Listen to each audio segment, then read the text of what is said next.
The New York Giants have a few key changes that, if they don't address correctly, they could have an unfavorable impact on the franchise. We're going to take a look at some of those coming up next on the Locked On Giants podcast.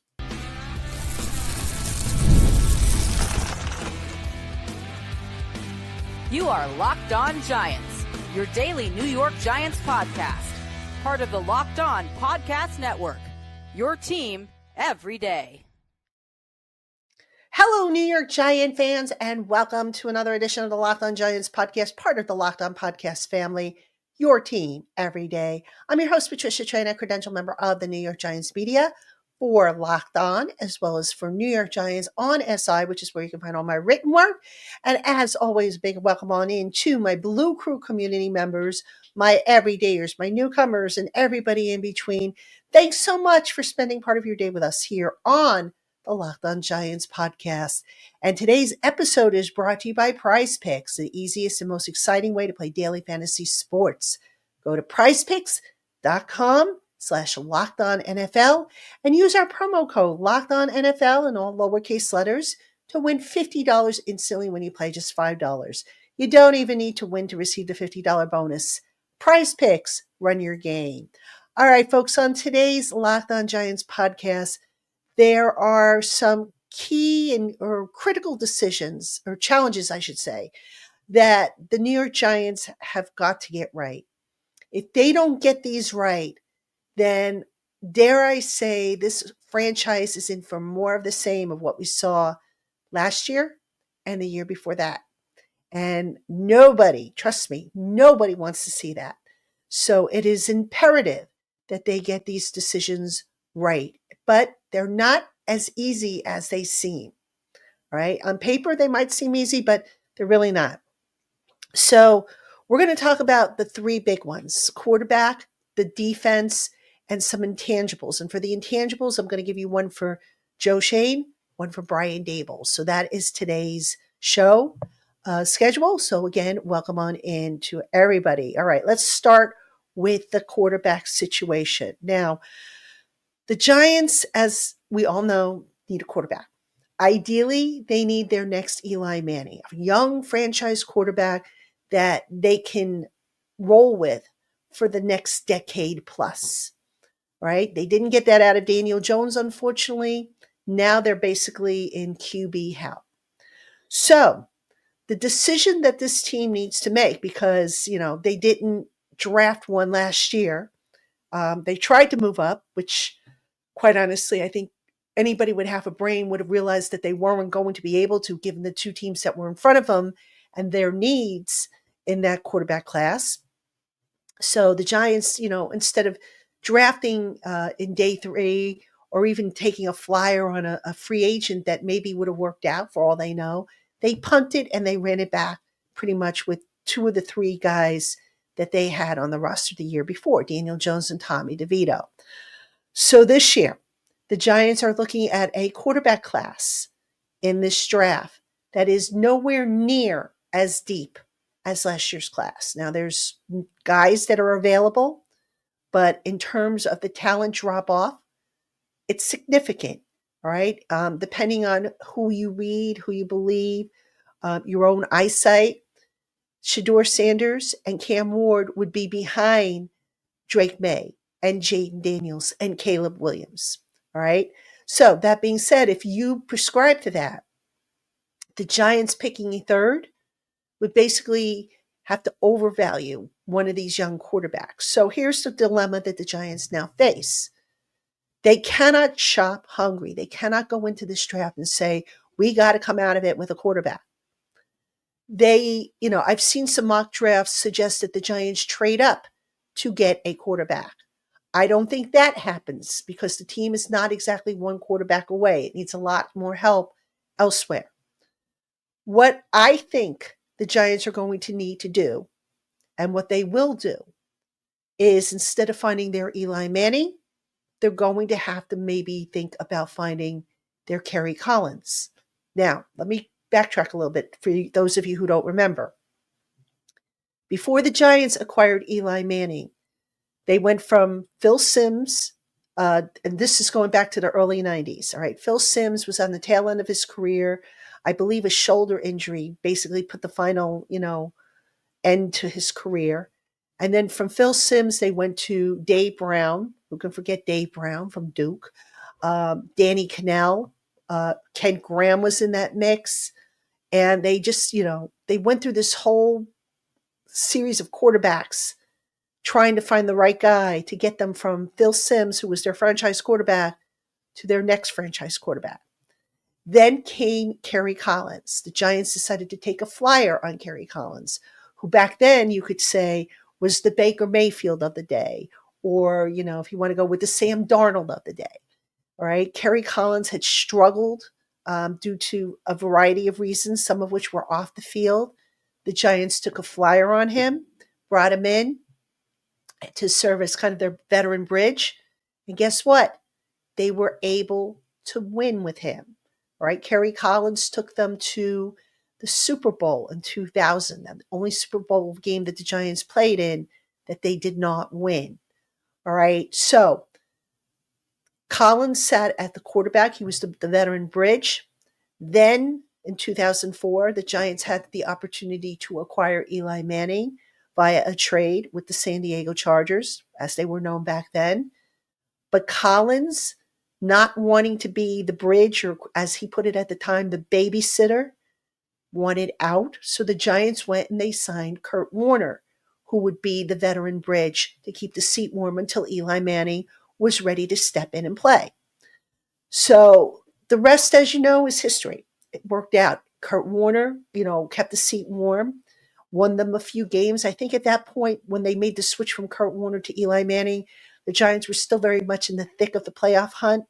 I don't remember if they made it that first year. I don't think they did, but they were trending in the right direction by the time they turned the reins over to Eli Manning in 2004.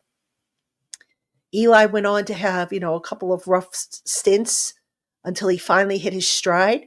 And lo and behold, some 16 years later, Eli Manning, one of the greatest, if not the greatest quarterbacks to ever wear a Giants uniform. So why do I tell you this story? Because I think if the Giants, based on what they're looking at here, I suspect history is going to hopefully repeat itself. All right. You don't want to force a quarterback if you are not absolutely in love and convinced that one of Cam Ward or Shedeur Sanders is your guy and can be your guy for the next decade plus. What you will probably do, and what makes sense for the Giants, in my opinion, is you get a bridge guy in here. You give him a 3-year contract with 2 years worth of guaranteed money. So this way now you give yourself some options, right? And the option is simple. If you decide to pass on drafting a franchise quarterback this year for whatever reason, you don't like the quality, you want to wait till next year, 2026, when the class is going to be a little bit better, you have a guy in place that will hopefully play well for you and win you a few games. Okay, it has been done. Sam Darnold did it. Again, Baker Mayfield did it. Kerry Collins did it back in the day. All right, now, if you do draft a young quarterback this year, you have a veteran in place to play that quote-unquote Kurt Warner role for the Giants. He can keep the seat warm, hopefully keep you competitive until you're ready to turn over the reins to the young guy, assuming, of course, the young guy isn't ready to roll. Now, picking, if you wait till 2026, if you've got the veteran under contract for 3 years, if you don't take the quarterback this year, you take him next year and you say, okay, well, we're going to do the same thing. We're going to let the young kid sit. We'll play the veteran in year 2 of his contract, and then we'll make the switch. Now, because you have that veteran under contract for a 3rd year with maybe not as much guaranteed money or no guaranteed money, you've got your backup set. So you really don't have to worry about the quarterback position at that point until you need a new backup after the 2027 season. So that would be, to me, the way to go. Now, will that be the way the Giants go? I think it might just be. Obviously, I don't want to say they're in the early stages of evaluating quarterbacks, but remember, Brian Dable during the year doesn't have time to go to college games. I don't know how much film he's able to do on the college quarterbacks. So to say that, they already know that it's going to be Cam Ward, or to say that it's going to be, Shador Sanders, or maybe Jalen Milroe, or Jackson Dart, or whoever, I think it's premature to say that. I really do. I know what the mock drafts say, but it's all going to boil down to who ends up being the bridge quarterback. And there will be a bridge quarterback.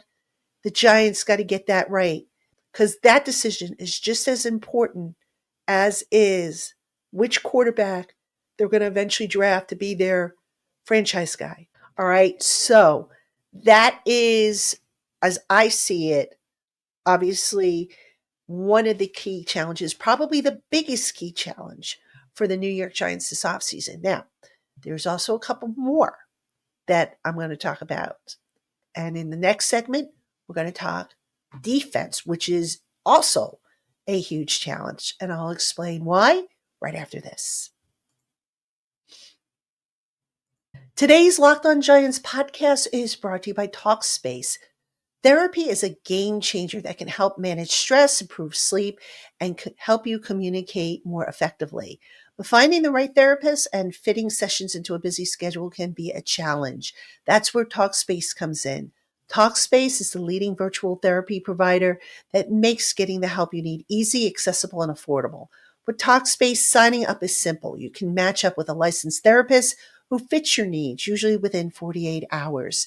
And it's convenient. You can have sessions from the comfort of your home and even message your therapist between appointments. Plus, Talkspace is covered by many insurance plans, and for most insured members, there's a zero copay.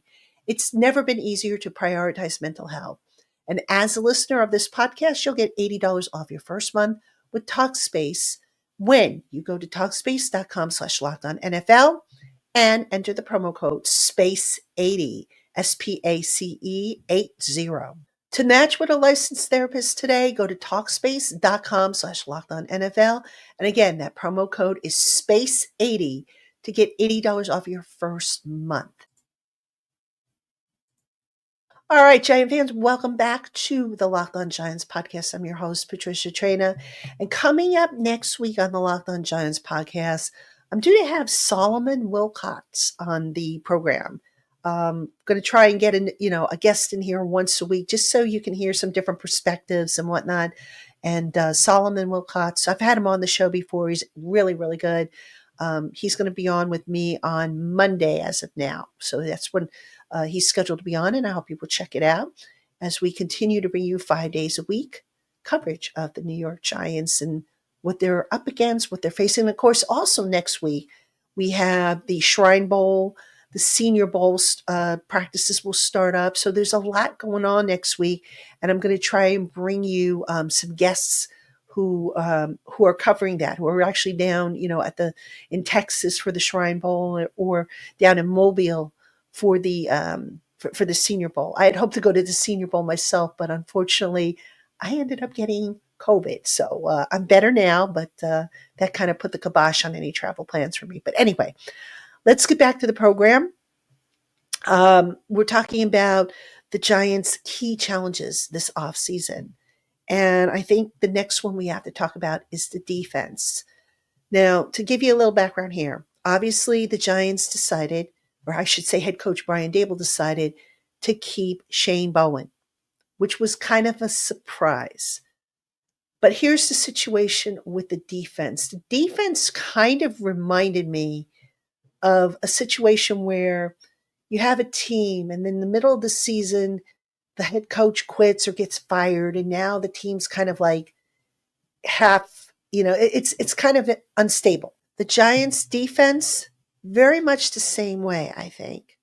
All right. So last year, you had Wink Martindale angrily resign after 2 years of the Giants getting him players that fit his system. Then you bring in a defensive coordinator who has a totally different system. And now all of a sudden, all those players that you got that were maybe a good fit for Wink Martindale's system, now they're struggling to find their place in Shane Bowen's system. So the result, the defense doesn't look very good. So now you're kind of at a crossroads with the defense. And the decision, again, by Brian Dable was to retain Shane Bowen, despite the fact that the defense was just as much of a problem as the offense was. So here's the thing now. You have to go, if you're Joe Shane and Brian Dable, and you have to look for players to give Shane Bowen to make his system work. Now, some people will say, well, they're going to be in year 2 of the same system. Maybe they'll play a little bit better. And that's true. That can be the case. But there's also missing pieces on that defensive side of the ball. There's also adjustments that need to be made by Bowen. All right. I think Bowen needs to meet the personnel halfway. Now, let's go back to last offseason. We saw on Hard Knocks how basically Joe Shane said to Shane Bowen, look, Shane, I can get you Brian Burns, but that's all you're going to get because of the money that it's going to cost us to get him. And Bowen was fine with that. But oh, by the way, they didn't get another defensive lineman to line up next to Dexter Lawrence that could, play like Leonard Williams could. They didn't really get a outside cornerback, despite the fact they tried to in free agency. They just couldn't compete money-wise. They had some struggles with the safety position. I mean, they basically, from front to back, the defense had holes. And Bowen was trusted to make it work. Now, despite his best efforts, he couldn't make it work all the time. Part of that was Bowen's dealing, because sometimes you've got to adjust what you know and what you're comfortable with and adjust it to what you have. Okay? You might be comfortable having steak every night, but if you don't have the resources to have steak every night, you better get used to eating chopped meat. It's that simple. And I don't think Bowen did a good enough job with that. So, that being said, the key challenge for the defense is twofold. Number one, get more pieces to that defense. The Giants have the resources to do that in free agency. They have the resources to do it in the draft. I do think the defense is going to get a lot more TLC, if you will, than the offense. Just a guess here based on, preliminary roster analysis. But Bowen also has to adjust. Okay. You can't have Bobby Okereke playing this defense and looking like he doesn't have a clue what he's supposed to be doing. You can't have Deonte Banks playing in this defense and looking like he's totally lost in zone coverage. Coaching has to play a part in this and fixing this issue. I don't think the Giants did as good of a job overall with adjusting the scheme, adjusting some of what they were doing to make things work, given the personnel that they had. So the defensive challenges, like I said, it's twofold. It's coaching. It's also getting the right personnel in here. And I think if they can get a few more pieces, you've heard me talk about getting another D lineman to play next to Dexter. You've heard me say veteran cornerback, because I don't think Adoree Jackson will be back. You've heard me say get another safety in here, especially if Jason Pinnock leaves in free agency. Probably they could use another pass rusher, because I doubt they'll be able to retain or want to retain Azeez Ojulari. This defense needs help from front to back. And unless they get that, and unless Bowen takes that help and just adapts it to what he runs and maybe tweaks what he runs a little bit to best suit the guys that he gets, the defense is going to struggle again. And it's going to be another long season for the Giants. So defense, that system, and the personnel, they need to better reconcile to where they are matching a lot better than what they did last year. All right. Coming up next, I've got intangibles for you. I've got one for Brian Dable, one for Joe Shane, and I'll go over that with you right after this. Hey, Giant fans, from the first whistle to the final drive, FanDuel makes the NFL playoffs even more exciting. Right now, new customers can bet $5 and get $300 in bonus bets if you win your first bet. That's $300 to keep the action going. The FanDuel app is easy to navigate, and the variety of bets keeps every game exciting. Plus, when you win, you get paid instantly. No waiting around for your winnings. Whether you're betting on your favorite team or just looking to add some extra excitement to the playoffs, FanDuel has you covered. Just visit fanduel.com to join today and get started with $300 in bonus bets. That's fanduel.com. Make this playoff season unforgettable with FanDuel, an official sportsbook partner of the NFL.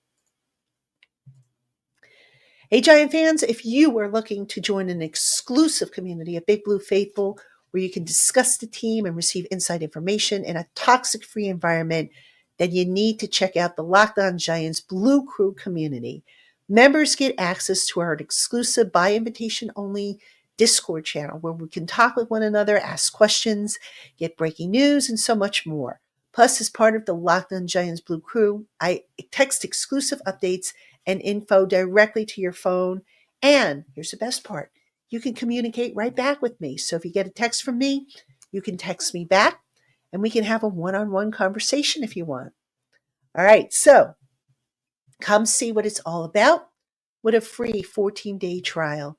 And when you use our promo code BLUECREW, BLUECREW, you will get your first 2 months after your 14-day trial ends at 50% off the regular monthly price of $4.99.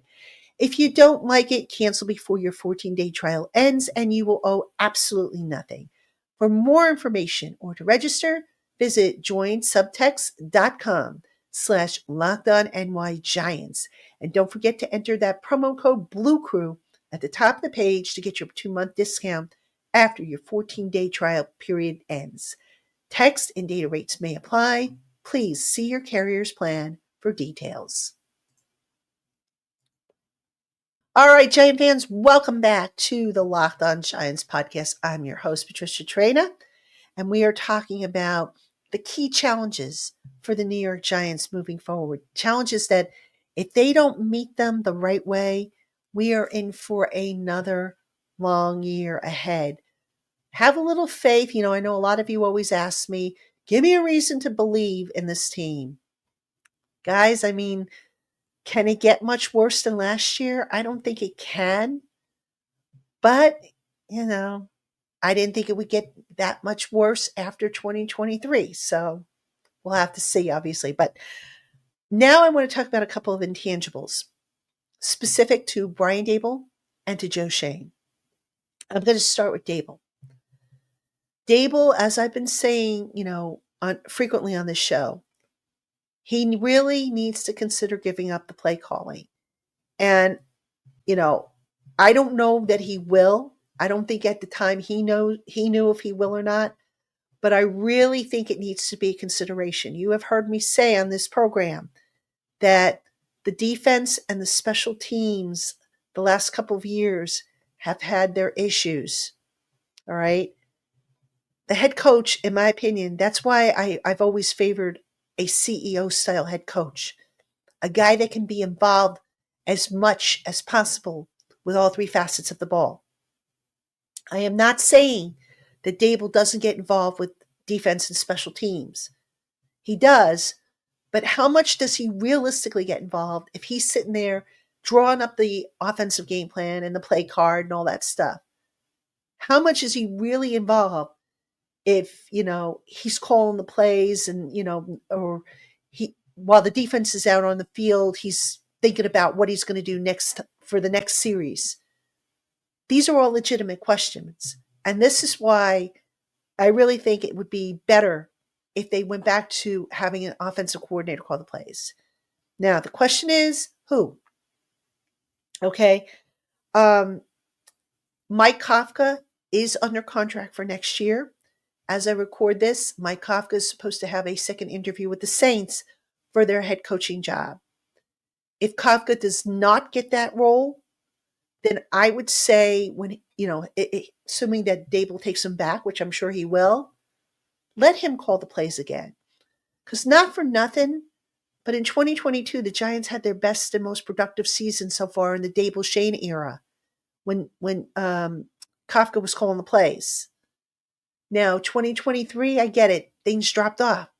But they also had trouble with quarterback play.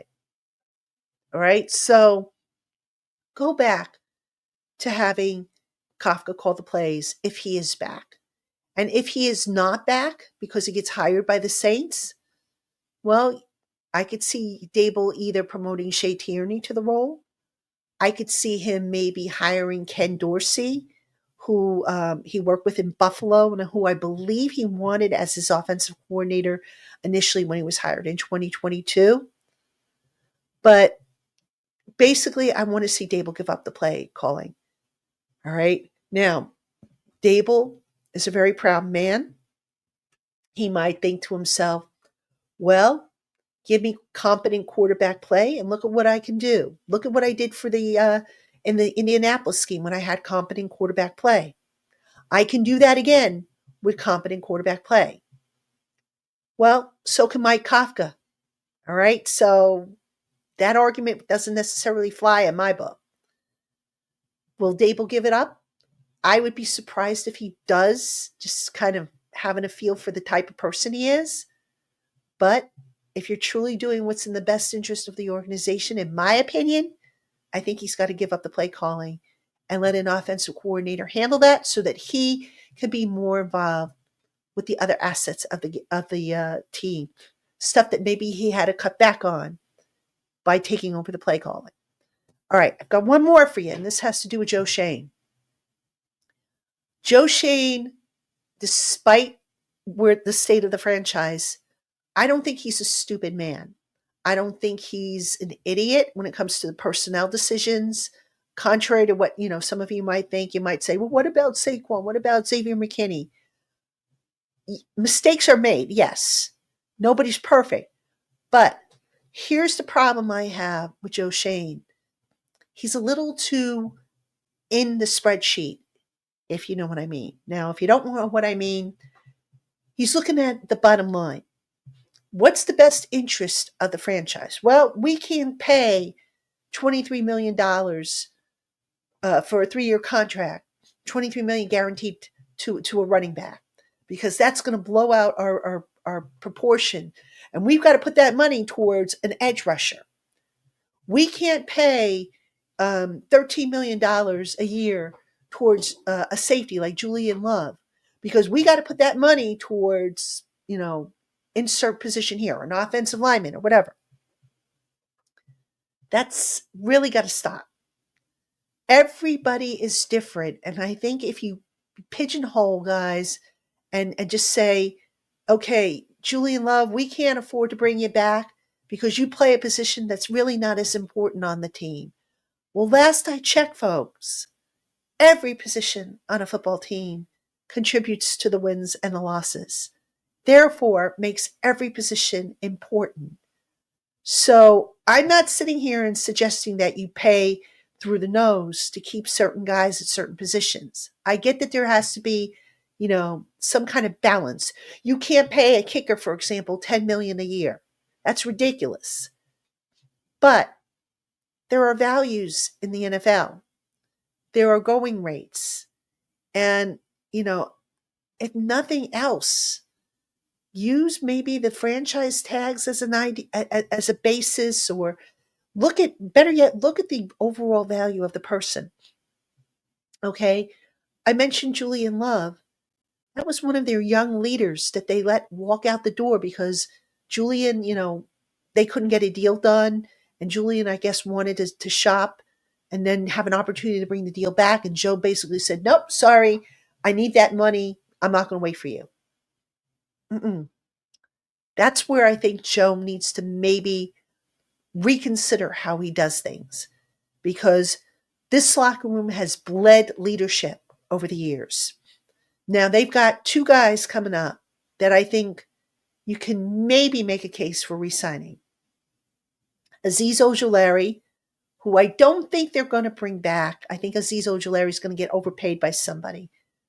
But Darius Slayton is a guy who, while not a number 1 receiver, while not a future Hall of Famer, he's a quality locker room guy. He's a leader. He's someone his teammates look up to. All right. I almost see this kind of like the Sterling Shepard situation. Sterling Shepard was the same way. He played out his contract with the Giants, and that was it. Giants didn't want anything else to do with him. Sterling went down to Tampa Bay, and he thrived down there. I'd hate to see them make the same mistake with Darius Slayton. Now, if Darius Slayton doesn't want to come back here, that's one thing. But at least try. And I say, there's a possibility Darius might not want to come back here because remember, last year, Darius wanted to have his contract extended, and Joe was not willing to do it. Why? I don't know. Maybe he figured, okay, well, Malik Neighbors is going to be our guy. Well, last I checked, you need more than one guy. All right? Malik Neighbors missed a couple of games, and Slayton had to pick up some of that slack. So I just don't want to see Joe be as narrow-minded when it comes to some of these guys, especially like a Darius Slayton, who I just feel would be very valuable to this locker room, continue to be valuable. He's a pro's pro.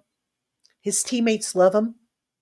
He's not somebody who's voted a captain, but he might as well be a captain because the guy leads by example. And I just see a setup again where this is Sterling Shepard happening all over again, where you let leadership out the door. And, further complicating things, I think, is the fact that Slayton isn't a Joe Schoen draft pick. And if you notice, bit by bit, the leaders from the previous GM's regime, Dave Gettleman, are going out the door. The only two that really sticking around, Dexter Lawrence and Andrew Thomas. And that's got to stop. Plain and simple. Look at the character, look at the guy, what he brings to the table, and adjust accordingly. All right, Giant fans, that's going to do it for this edition of the Locked On Giants podcast. As always, thanks for tuning in and spending part of your day with us here on the program.